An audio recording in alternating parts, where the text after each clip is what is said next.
Good evening and welcome back to the regular council meeting for Wednesday, December 3rd, and we're reconvening at 7:09 p.m.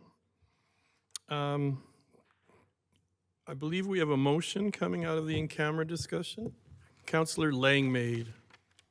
Thank you, Your Worship. I'd like to move that Council adopt the recommended motion in closed meeting item water license advice from officials ATIA section 29 subsection 1A, and that the details of the discussion remain confidential pursuant to sections 19, 28, 29, and 32 of the Access to Information Act until a mutually agreed upon date between the two parties. Thank you for that motion. Is there any discussion? Deputy Mayor Wiley? Yeah, so obviously the details will remain confidential, but I just want to commend our administration for continuing to stay on top of water. Water is a finite resource. It is not going to recreate itself. I just continue to support any motions my admin brings forward on this, and I really applaud this council in being so forward-thinking and recognizing the importance of this most valuable resource. Thank you very much for that. Any further comments or discussion? I'll call the question. All in favor? And that motion is carried. We do not have a public hearing tonight, and I don't believe we have any public comments, and there is no public here. We have no delegations tonight, so we come to the consent agenda. Are there any items from the consent agenda that a councillor would like to see removed and discussed separately? Councillor Brown. Yes, I'd like to see item 9.3, the Community Improvement Program funding recommendations, be removed from the consent agenda. Thank you. Anything else, councillors? Seeing and hearing none, then are you ready for a motion too? I'll read Thank the you. motion. So I move that council adopt the recommendations of the following agenda reports by an omnibus motion. 8.1, the regular council meeting minutes of November 17th, 2025. 8.2, the regular council meeting minutes of November 19th, 2025. 8.3, the regular council meeting minutes of November 20th, 2025. 8.4, the regular council meeting minutes of November 25, 2025. That's a lot of 25s. 9.1, council meeting schedule amendments, December 2025. And 9.2, the corporate quarterly report, Q3 of 2025. And still going. Also, 11.2.1, the Wademsa September 22, 2025 meeting minutes. The 11.2.2, Wademsa October 2nd, 2025 meeting minutes. The 11.2.3, Wademsa October 15th, 2025 meeting minutes. 11.2.4, Wheatland Housing Management Body October 16th, 2025 meeting minutes. 12.1, congratulatory letters from Golden Hills School Division. 12.2, the congratulatory letters from Standard General Calgary. That's it. Thank you for that motion. Any discussion on that motion? All in favor? And that motion is carried. So we now move to 9.3. Community Improvement Program SIP funding recommendations. Councillor, we have a presentation first and then Councillor Chisholm. Councillor Chisholm? Be it noted that 7:12 p.m., Councillor Chisholm will recuse himself from the meeting. Okay, thank you. Councillor Brown? Yes, I would also like to recuse myself from this discussion, please. Thank you. Thank you.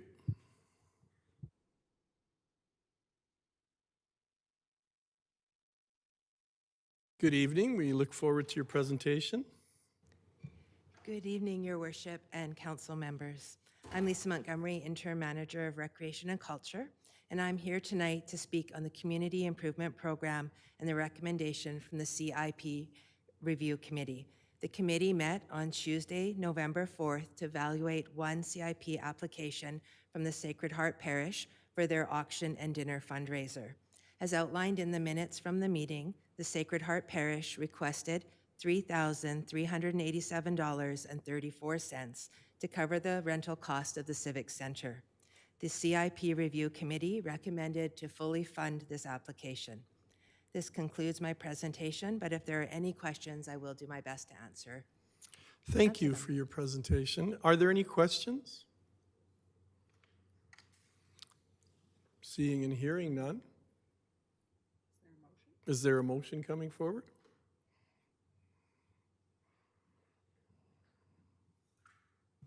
Deputy Mayor Wiley? I move that council approve the funding of $3,387.34 to the Sacred Heart Parish Catholic Church through the Community Improvement Program.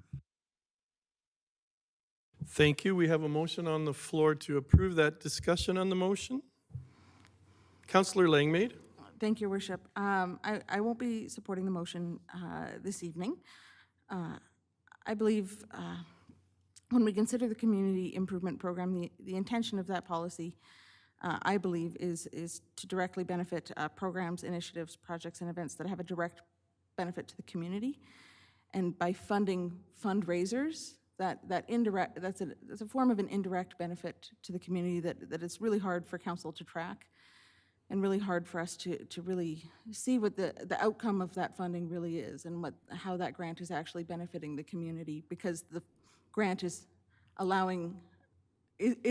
to allow an organization just to fundraise for money, but we don't have any input on how that money is going into programming.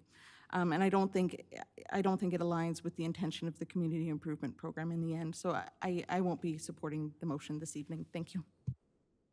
Thank you. Other comments? Councillor Wegener? Yeah, I do. I will be supporting this motion. I see where Councillor Langmaid is coming from. I do believe that with the fundraising aspect, it is going to go to something. And I think if we could maybe amend or adopt our bylaws a little bit and qualifications as it goes ahead further. But for tonight, I will be supporting this motion. Thank you for that. Deputy Mayor Wiley? Yeah, I'll be supporting the motion. The CIP funding, the Community Improvement Program funding followed all their criteria and made the recommendation. I can't see how this is different. So I will be supporting it. Councillor Hyde? I certainly hear the point that's being brought up by Councillor Langmaid, just because of the far-reaching implications that come with supporting or funding a fundraiser. But in its present form, I do believe that all of the qualifications were met for this to be approved, so I will be supporting the motion today.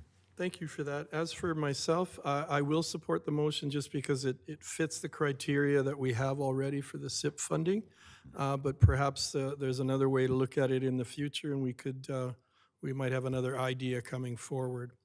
So if there's no further comments, I'll call the question. All in favor? Opposed? And the motion is carried. Councillor Langmaid. Thank you, Worship. I do have a follow-up motion, and I think the other councillors might be able to be present for this one. So if we could call back Councillor Chisholm and Councillor Brown, please. Thank you.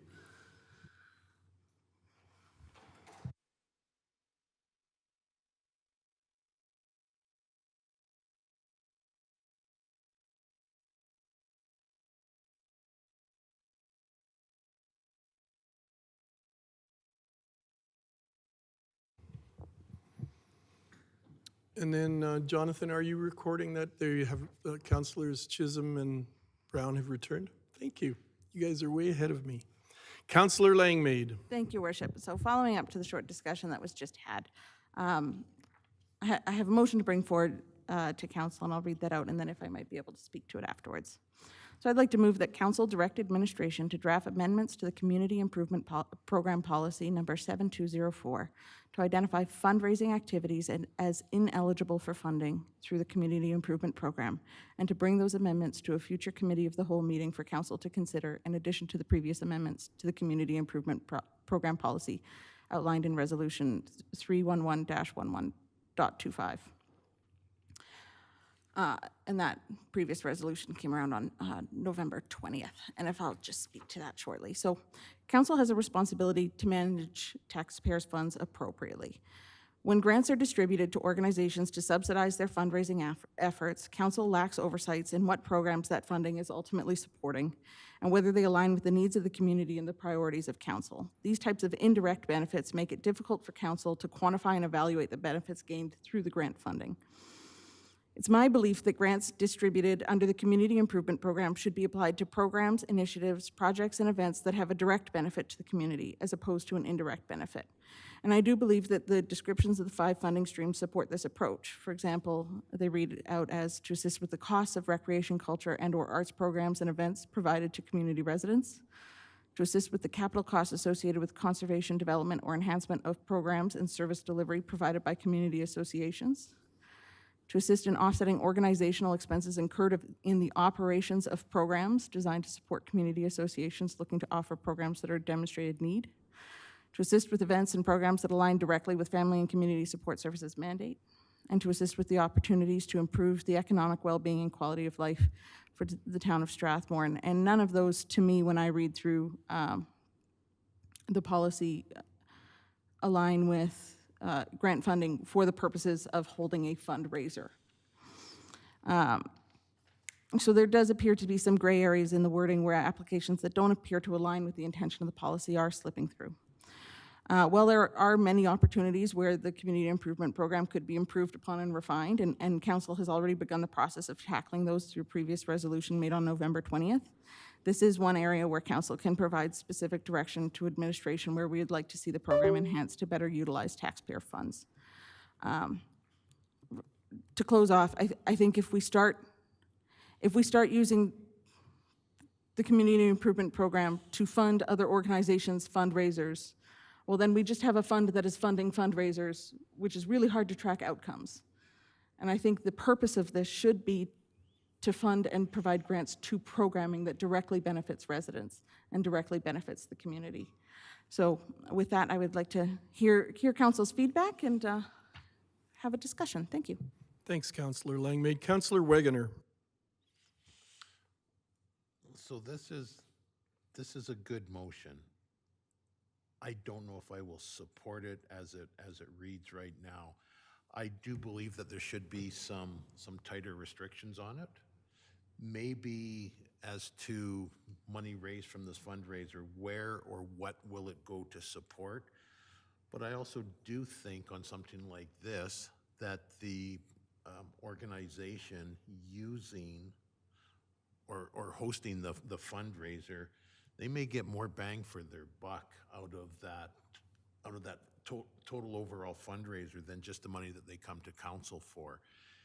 If they didn't have the fundraiser, would they be coming to council for more than what was asked, or more money than what their fundraiser would develop?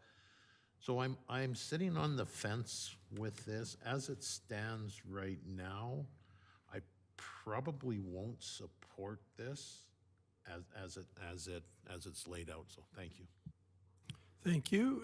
Deputy Mayor Wiley, followed by Councillor Brown. I'm picking up the logic of what Councillor Langmaid's saying. There's a lot that makes sense. So I think she's clearly identified that there's a potential problem. I'm just not sure, I'm sort of with Councillor Wagner, I'm just not sure if this is the solution. I wonder if it would be better served along the lines of, in the SIP application, if it's for a fundraiser, that they can clearly identify in what capacity it aligns with the criteria of the SIP. So again, I agree there's a problem. I'm not sure if this motion is the solution. Thank you. Councillor Brown. Yes, I understand. I concur with a lot of what both Councillor Wagner and Councillor Wiley, and as well as what Councillor Langmaid has said. We don't want to create a loophole where we're creating the ability just to ask for funds to raise more funds. But I believe there was a very important point made there, and it was made by Councillor Wagner, and that is the amount of money raised at these fundraisers could outweigh the money that would be asked for from these organizations. And so what you're doing is you're providing them the means to raise the funds and not necessarily funding them unnecessarily. These programs come to us because they need funding, and a fundraiser to get funding is also in need of funding. So I don't believe I will be supporting this motion. Thank you for that. Any other comments? Councillor Langmaid, followed by Councillor Hyde. Thank you, Your Worship. Through the mayor to administration, if an organization were to come to the town and request that the rental rates for the Civic Center be reduced for the purposes of their fundraiser, because they are a nonprofit asking, looking to hold a fundraiser, would they receive a reduced rate? Is there a policy in place that allows for that? Per the policy, I have the authorization to waive fees or whatever if I deem it to be in the public interest. Would a fundraiser reach that bar of being deemed as in the public interest? I don't know. I'd have to look at the specifics more. I mean, when I waive something, it's typically an event put on by an organization that is open to anyone in the public to attend it. Right, okay, thank you. And then just one follow-up statement, just as a reminder to council and to maybe clarify the motion here. This is not a motion to actually change the bylaw tonight and to change the rules.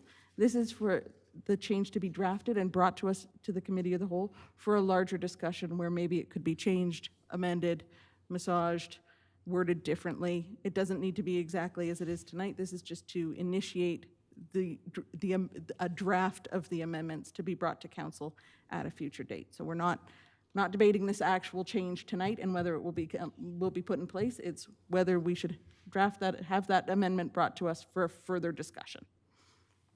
Thank you for that clarification as well. Councillor Hyde, followed by Councillor Wegener. Yeah, I definitely, in the motion that's before us, I'm picking up what was being laid down as that this is to spur on a format that we can discuss in more depth.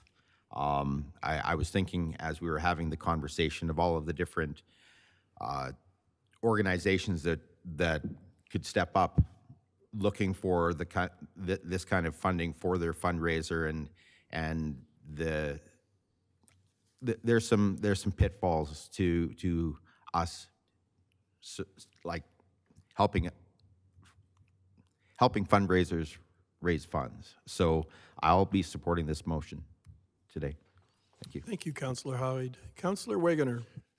And Councilor Langmaid, thanks for the clarification on this. I was probably talking before I was thinking.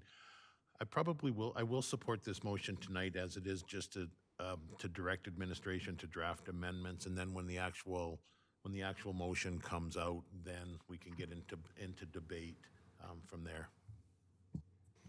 Thank you, and I haven't weighed in yet, but I will say that I will support the motion based on Councillor Langmaid's clarification and reading it again.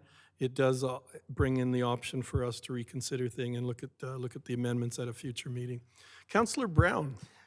Yeah, I'd just like to say that actually after the clarification as well, I mean, having a discussion never harms anything. So we can certainly push this a little farther down the way and have further discussion on it. Yes, and I do look forward to see what amendments administration would bring into that. Again, we'll weigh it for what it is when the time comes. I'm fine with that. Thank you. Thank you for that. Deputy Mayor Wiley. Just to stick with my normal obstinate self, I won't be supporting it. The motion does say to identify fundraising activities as ineligible for funding throughout the community improvement program.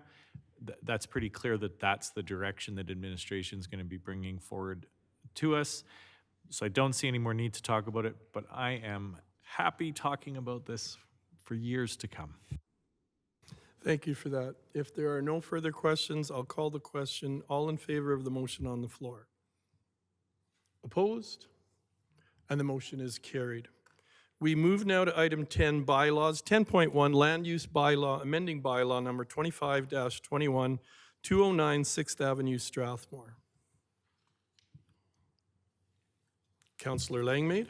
Thank you, Worship. I'd like to move that council give first reading to bylaw number 25-21, being a bylaw to amend land use bylaw number 14-11, and that council direct administration to schedule a public hearing for bylaw number 25-21 on February 4th, 2026 at 7 p.m. in council chambers. Thank you for that very speedy motion, too. Is there any discussion on this motion? All in favor? The motion is carried. We move now to item 11. 11.1, questions between councillors and council statements.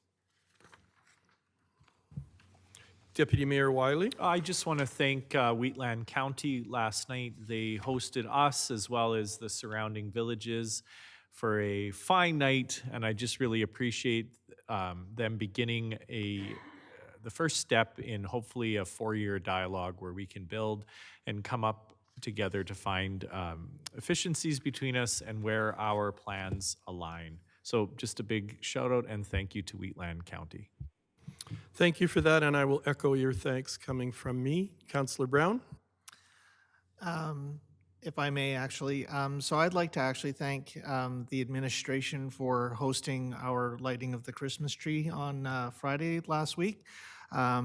Also, the parade, it was a wonderful event. Lots of kids got candy, and I think it was wonderful. But I also want to extend a great thank you to the Brentwood Senior Choir for coming out on Friday night and actually performing in council chambers. It was quite magical. We had the Grinch, well, someone was dressed up, not one of us, but we had the Grinch there, and the kids had photos, and it was really just a wonderful night, and I really do appreciate the organization of that task, as well as the kids and the school for coming out and just doing their best and entertaining us. Deputy Mayor Wiley. Well, with that said, I would be remiss to miss out that Holy Cross Collegiate also had the drum line out, and I would be in their bad books to not also thank them. So since the thank yous are going around, thank you, Holy Cross Collegiate's drum line. Thank you for that. Anything else, council? Then we move now to 11.3, question and answer period. Do councillors have any questions for administration? I have a compliment and a question for our CAO. So you get to hear the compliment first. The Legion is very grateful for the funding that they received in our funding night.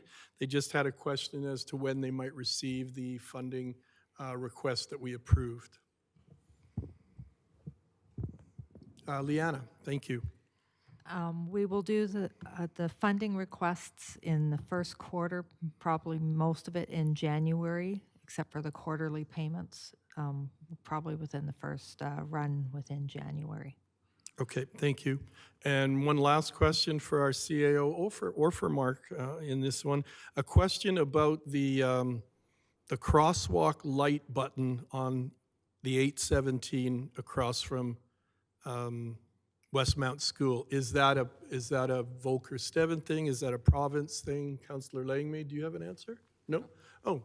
So the question is, who do they talk to as far as repairing a button? It's on the east side of the 817, directly across from Westmount, where their safety patrols work. Jamie, thank you. Through the chair, I think that's probably a Volker Steven thing, but I'll take that back to infrastructure and get back to you. Okay, thank you very much. Councillor Langmaid, then Councillor Hyde. Thank you, Your Worship. You jogged my memory. To administration, Jamie, I think it might be you. I'll put you on the spot again. The other night I was out driving on Park Lane Drive, and there's an automated crosswalk flasher. When you push the button, only it flashes constantly. Yeah, we're aware of that one. Excellent. Glad to hear it. Thank you very much. Thank you. Any other questions? Councillor Chisholm.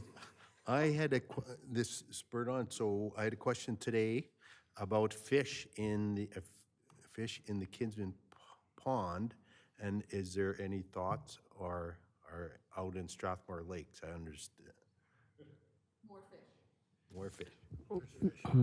Is there? Well, they were talking about trout stuff.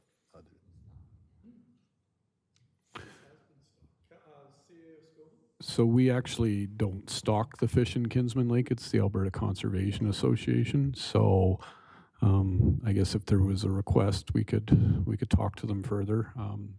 Obviously, they may ask for some funding to do so, but I believe I'm just speaking from experience as a fisher person here. I believe Kinsman Lake is a listed lake for fishing in the sport fishing regulations. So.